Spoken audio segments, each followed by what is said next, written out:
25 सितंबर 1916 को भारतीय जनसंघ के संस्थापक सदस्य श्री दीनदयाल उपाध्याय जी का जन्म हुआ था। वह एक मानवतावादी, पत्रकार, दार्शनिक, अर्थशास्त्री और राजनैतिक कार्यकर्ता थे। वे गरीबों और दलितों के हक के लिए हमेशा लड़े। 25 सितंबर 2014 को भारत सरकार द्वारा पंडित दीनदयाल उपाध्याय जी की 98वीं जयंती के अवसर पर अंत्योदय दिवस की घोषणा की गई थी। अंत्योदय का नारा पंडित दीनदयाल जी ने ही दिया था। हिंदी में अंत्योदय का मतलब होता है समाज में आर्थिक रूप से पिछड़े, कमज़ोर, दबे कुचले वर्ग के लोगों के जीवन में सुधार लाना।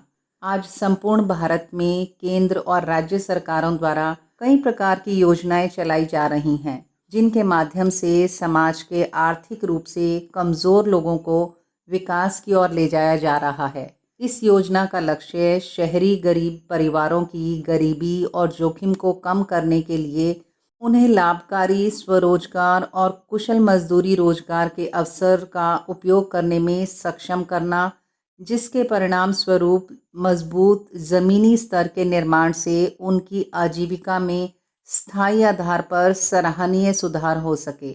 आइए पंडित दीनदयाल उपाध्याय जी के बारे में कुछ रोचक तथ्यों पर एक नज़र डालते हैं। पंडित दीनदयाल उपाध्याय जी के अनुसार पश्चिमी विज्ञान और जीवन के पश्चिमी तरीके दो अलग अलग चीज़ें हैं, जबकि पश्चिमी विज्ञान विश्वव्यापी है और अगर हम आगे बढ़ना चाहते हैं तो हमें इसे अपनाना चाहिए। वहीं जीवन जीने के पश्चिमी तरीकों और मूल्यों के बारे में यह सच नहीं है।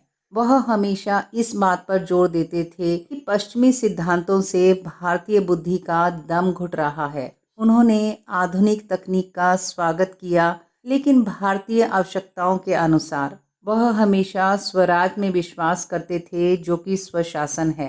पंडित दीनदयाल उपाध्याय जी का मानना था कि यहाँ भारत में हमने मनुष्य की एकीकृत प्रगति को प्राप्त करने की दृष्टि से शरीर, मन, बुद्धि और आत्मा की ज़रूरतों को पूरा करने की चौगनी जिम्मेदारियों के आदर्श को अपने सामने रखा है। उन्हें दिसंबर 1967 में जनसंघ का अध्यक्ष चुना गया था।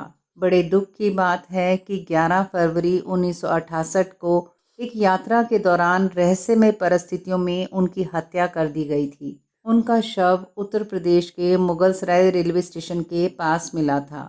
उनकी कुछ साहित्यिक कृतियों में नाटक चंद्रगुप्त मौर्य और डॉक्टर के.बी. हेडगेवार, जो मूल रूप से मराठी में लिखा गया था। उन्होंने 9वीं शताब्दी के हिंदू सुधारक आदि शंकराचार्य जी की जीवनी भी लिखी। उनके नेतृत्व की मान्यता में कई संस्थानों का नाम उनके नाम पर रखा गया है, जैसे पश्चिमी दिल्ली में दीनदयाल उपाध्याय अस्पताल, उत्तर प्रदेश के गोरखपुर में दीनदयाल उपाध्याय विश्वविद्यालय और गांधीनगर गुजरात में पंडित दीनदयाल पेट्रोलियम विश्वविद्यालय आदि। इन्हें आज भी एक राष्ट्रवादी नेता के तौर पर याद किया जाता है।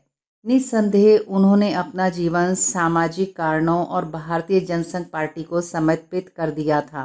उन्होंने कभी विवाह नहीं किया, लेकिन कई युवा पार्टी कार्यकर्ताओं ने उन्हें अपने जीवन काल में एक प्रेरणादायक पिता के रूप में देखा। उनकी विरासत भारतीय जनसंघ से निकली भारतीय जनता पार्टी की विचारधारा के रूप में आज भी भारत में जिंदा है। तो दोस्तों, कैसा लगा आज का यह ब्लॉग? कमेंट सेक्शन में कमेंट करके अवश्य बताइएगा। अगर आप यह ब्लॉग पढ़ना चाहते हैं तो शुद्ध देसी थॉट्स ऑन वर्डप्रेस पर जाकर पढ़ सकते हैं। उसका लिंक मैं नीचे डिस्क्रिप्शन बॉक्स में शेयर कर रही हूँ। धैर्य से मुझे सुनने के लिए आपका हार्दिक आभार। धन्यवाद।